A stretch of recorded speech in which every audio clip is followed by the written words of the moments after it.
Nella video lezione di questa settimana vedremo insieme come formare il passato remoto in italiano. Per la video lezione di questa settimana non ti servirà capire, ma ti servirà memorizzare e basta. Sì, perché quando si tratta di studiare come formare un tempo verbale in italiano, come formare il presente, il passato, l'imperfetto, il passato prossimo, il passato remoto, l'unica cosa che ti serve è la memoria e la ripetizione. Non esiste altro modo. Scrivere, ripetere, scrivere soprattutto, perché quando vogliamo memorizzare, l'elemento, la struttura che stiamo cercando di memorizzare deve passare attraverso il corpo con la scrittura. È un processo molto importante nell'apprendimento, nella memorizzazione. Ci sono alcune cose grammaticali che dobbiamo capire, come il congiuntivo, oppure come usare il passato remoto, ma altre bisogna solo memorizzarle. Quindi preparati, perché io oggi ti spiegherò come formare il passato remoto, ma poi il lavoro grande devi farlo tu. Devi iniziare a scrivere, riscrivere,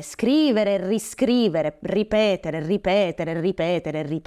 il passato remoto in italiano. Anche quando io ero alle elementari e stavo studiando i tempi verbali della lingua italiana, la nostra maestra ci faceva fare esattamente questo. Scrivevamo pagine intere con i tempi verbali italiani. Pagine intere, ancora me lo ricordo. Se troverò i quaderni delle elementari te li farò vedere. E poi la maestra ci faceva fare le Olimpiadi di grammatica. Ci diceva un verbo all'infinito e ci diceva: voglio sentire il passato remoto seconda persona singolare del verbo avere. Era un modo, questa gamification, cioè questo gioco, diciamo, chiamiamolo così, per stimolare lo studio e la memorizzazione. Quindi, quando si tratta di questo, devi memorizzare. Dunque oggi vediamo insieme, io ho preparato un bel file per te, ok? File che sarà disponibile solo per i nostri patroni e le nostre patrone su Patreon o per gli abbonati e le abbonate al canale YouTube. Quindi se non hai ancora sottoscritto un abbonamento, corri subito a dare un'occhiata, perché il file che ho creato è solo per gli abbonati. In questo file ho cercato di schematizzare al meglio la formazione del passato remoto, perché il passato remoto è un tempo estremamente irregolare della lingua italiana. Se da un lato abbiamo dei verbi che formano il passato remoto in modo regolare, quindi noi prendiamo il verbo, impariamo le desinenze e poi di volta in volta creiamo il passato remoto di ogni verbo regolare, dall'altro lato abbiamo un gruppo eterogeneo, cioè estremamente diverso, di verbi che formano il passato remoto in modo irregolare. Questi verbi irregolari possono però essere suddivisi in gruppi e questa suddivisione in gruppi può aiutare il processo di memorizzazione. E io ho fatto esattamente questo per te nel file che gli abbonati possono ricevere. Ho diviso i verbi irregolari in gruppi perché anche nell'irregolarità è possibile trovare una piccola forma di regolarità. Quindi alcuni verbi irregolari che hanno specifiche caratteristiche si comportano tutti nello stesso modo, formano cioè tutti il passato remoto nello stesso modo. In questa video lezione vedremo insieme come. Per quanto riguarda invece come usare il passato remoto, non te lo spiego in questa video lezione, ma te lo spiego in un webinar che terrò live il 1 febbraio 2024. Anche a questo webinar potranno accedere solo gli abbonati al canale YouTube e alla nostra pagina Patreon. Quindi, se vuoi partecipare a questo webinar, corri ad abbonarti al nostro canale. Torniamo a noi e alla nostra video lezione e spostiamoci subito sulla mia lavagna virtuale per vedere insieme come formare il passato remoto in italiano.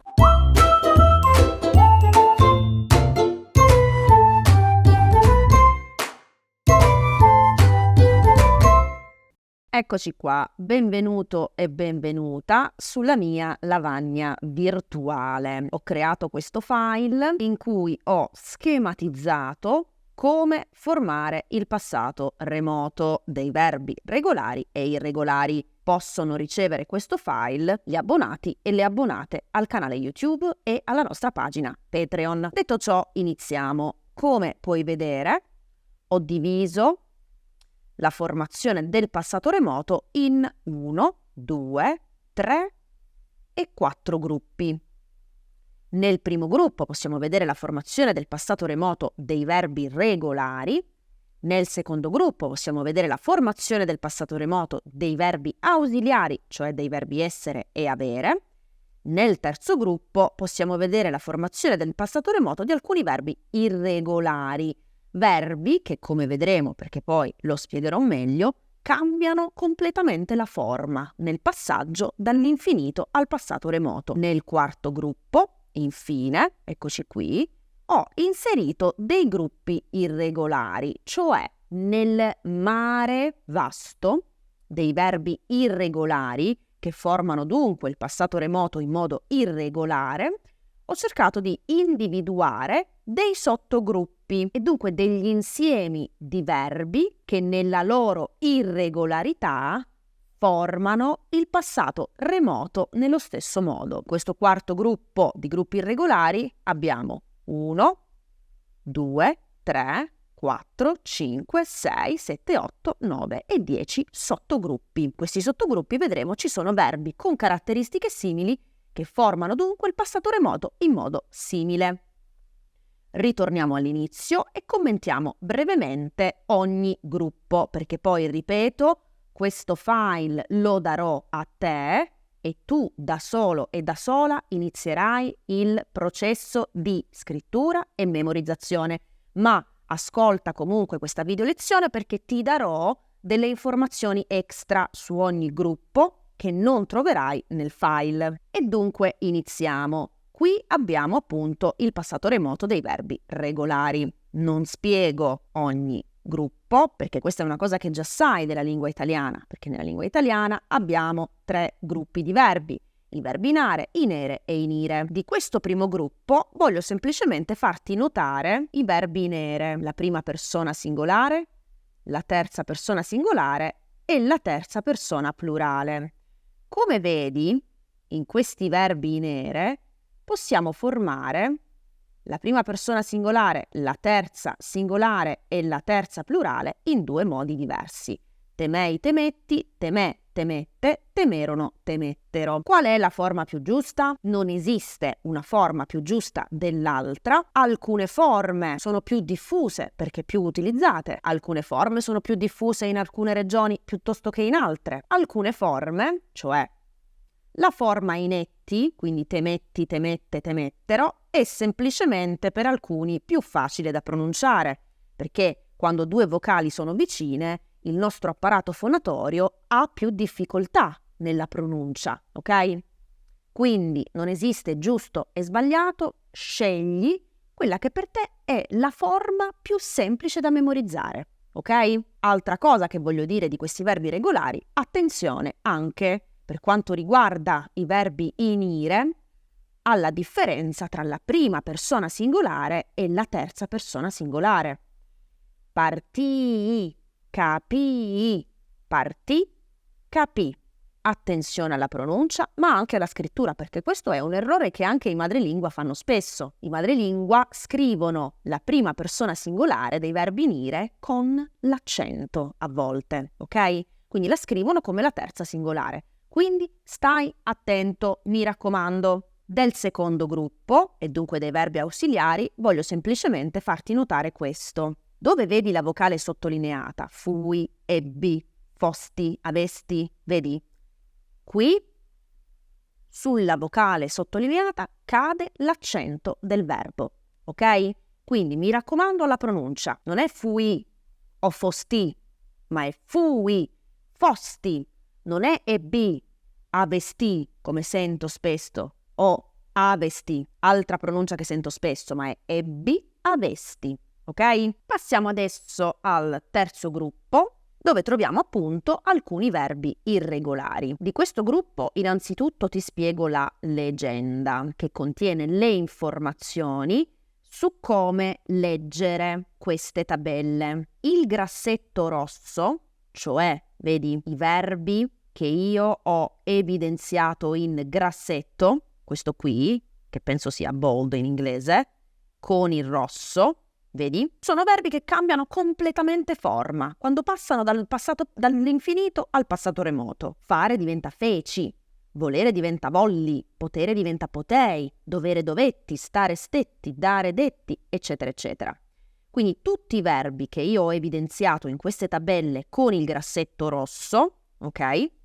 Cambiano completamente la forma nel passaggio dall'infinito al passato remoto. Quando invece trovi la desinenza in rosso, quindi questa si chiama desinenza dei verbi, vedi? Esti, emmo, este, ok? Desinenza in rosso non bold, quindi non grassetto, va bene? Queste persone hanno una coniugazione regolare, quindi si coniugano come i verbi in ere, in areo, in ire, eccetera, eccetera, dipende dei verbi regolari. Va bene? Quindi questo è il modo in cui devi leggere questa tabella. Anche per quanto riguarda questa tabella, alcuni verbi come potere, dovere, dare hanno per la prima persona e la terza singolare e per la terza plurale forme diverse. Potei, potetti, potettero, poterono, dovetti, dovei, eccetera, eccetera.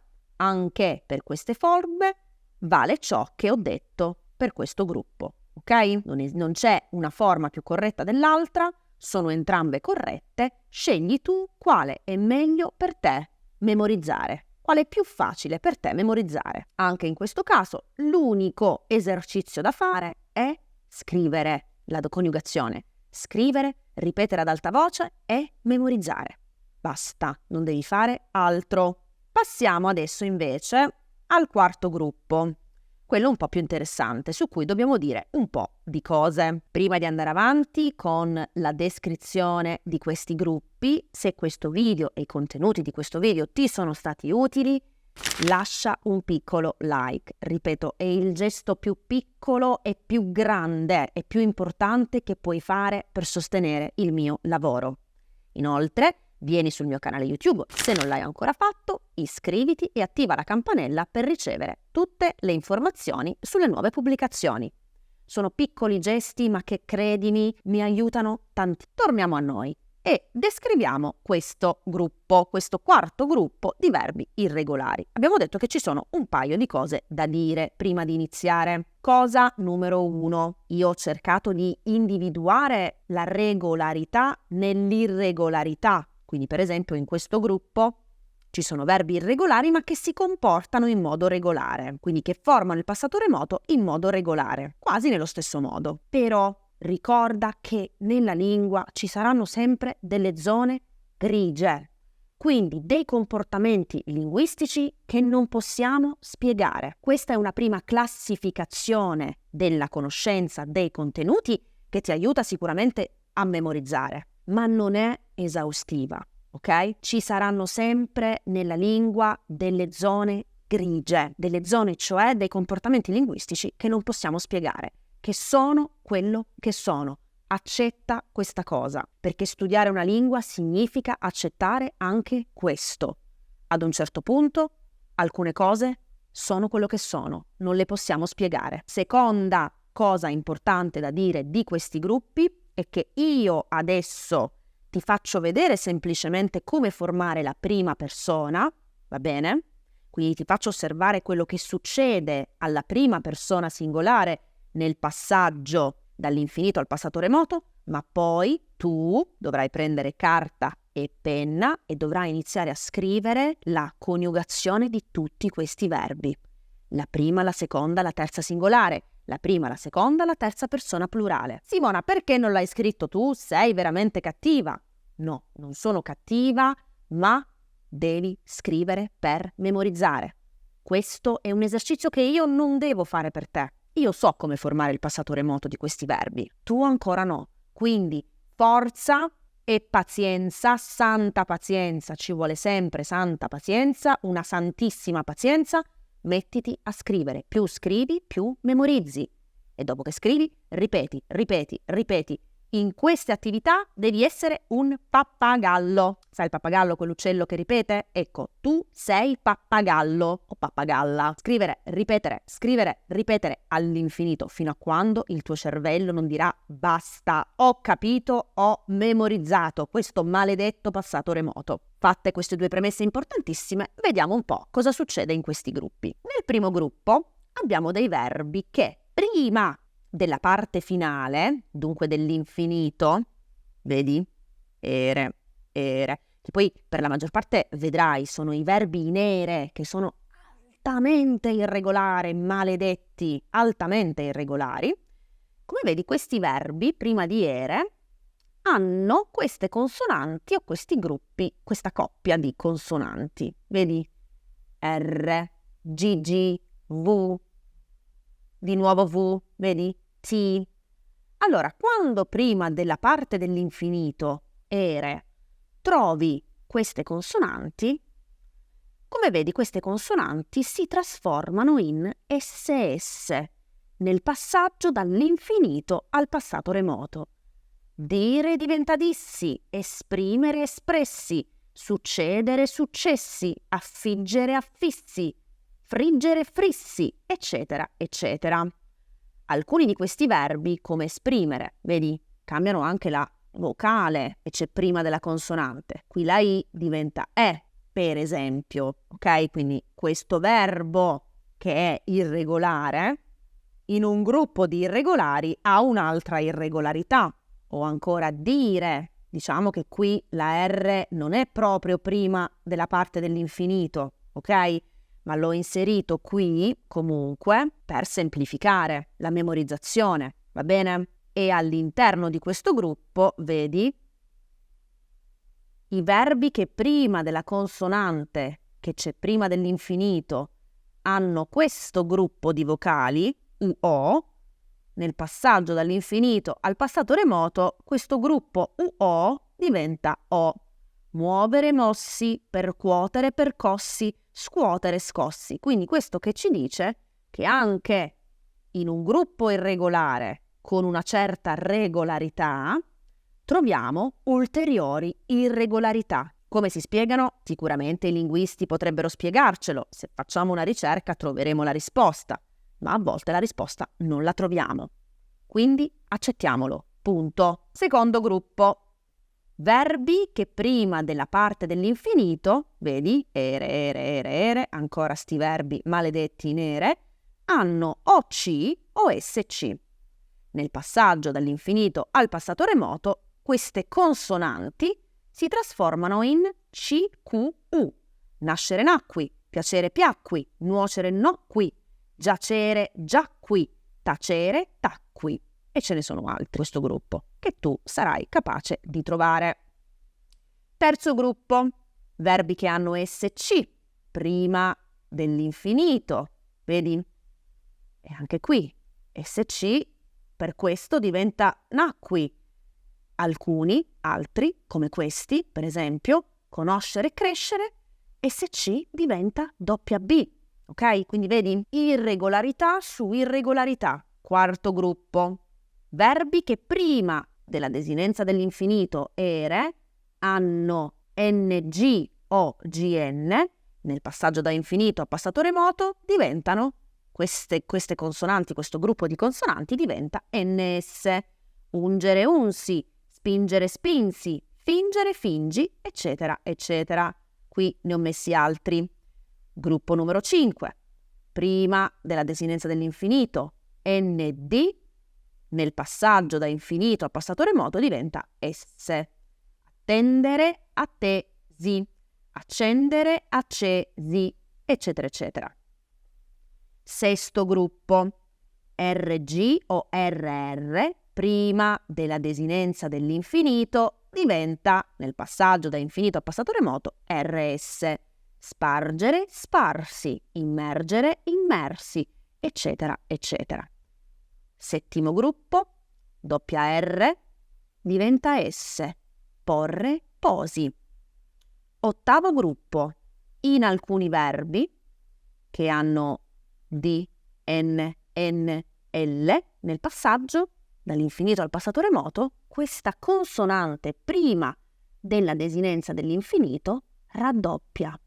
Cadere, caddi, tenere, tenni, venire, venni, volere, volli. Vedi? Quindi non solo, guarda, come abbiamo visto nel primo gruppo, quando c'è una D prima dell'infinito diventa doppia S. Non sempre succede questo. A volte, quando c'è una D prima dell'infinito, ok? Come qui nel caso di cadere, questa D non diventa S, cassi, ok? Ma diventa doppia D. Quindi irregolarità su irregolarità. Cosa facciamo? Lo accettiamo. Basta. Non ci chiediamo perché. Non cerchiamo di trovare una spiegazione. Lo accettiamo e lo memorizziamo. Perché altrimenti cadi in un buco senza fine, dove non trovi la risposta al comportamento linguistico e allora c'è della frustrazione e allora ti arrendi. Addio italiano, io non ti studio più perché non hai senso. Molte cose nella vita, non solo l'italiano, non hanno senso. Quindi accettiamolo. Ultimi due gruppi, guarda anche qui. A volte la D, prima dell'infinito, della desinenza dell'infinito, non diventa doppia S, non raddoppia, ma diventa S singola. Chiudere, chiusi. Chiedere, chiesi. Vedi? Ultimo gruppo, anche qui, la N e la V non diventano doppia S, come abbiamo visto nel primo gruppo, ma possono anche diventare una S semplice. Quindi, irregolarità su irregolarità, è possibile individuare un comportamento regolare, ma a volte ci sono dei buchi neri, delle zone grigie a cui non possiamo dare una spiegazione. Lo accettiamo e memorizziamo, punto, perché altrimenti è un circolo vizioso che porta a frustrazione, che porta ad abbandono dello studio. Adesso io, sempre per gli abbonati e le abbonate, ho creato degli esercizi per fare pratica con questo passato remoto, con la forma del passato remoto, ok? Perché quando si studia un nuovo tempo verbale, questa è una cosa importantissima. Prima si lavora sulla forma. Come si forma questo tempo verbale? O come si forma questa struttura grammaticale, come per esempio la forma impersonale? Quindi prima esercizi su esercizi per fissare nella memoria la forma del verbo. Dopo che la forma è memorizzata e riesci ad utilizzarla in modo automatico, dopo la forma passi all'uso. Come si usa? Quando si usa? È sbagliato fare tutto insieme. Prima la forma, poi l'uso. Mi raccomando, questo vale per tutto nello studio della lingua. Adesso ci sono gli esercizi che sono per gli abbonati e le abbonate. Io sono qui per delle domande, come sempre, e do priorità ai nostri abbonati e alle nostre abbonate. Ricordo che il 1° febbraio ci sarà il webinar live su come usare il passato remoto e a questo webinar possono partecipare solo gli abbonati e le abbonate. Quindi forza al lavoro, rimboccati le maniche. Noi ci sentiamo la prossima settimana con una nuova video lezione. Studiare una lingua è un percorso lungo, sì, ma non impossibile. Ci vuole pazienza e ci vuole costanza. Soprattutto ci vuole tanto impegno. Forza e coraggio. Alla prossima!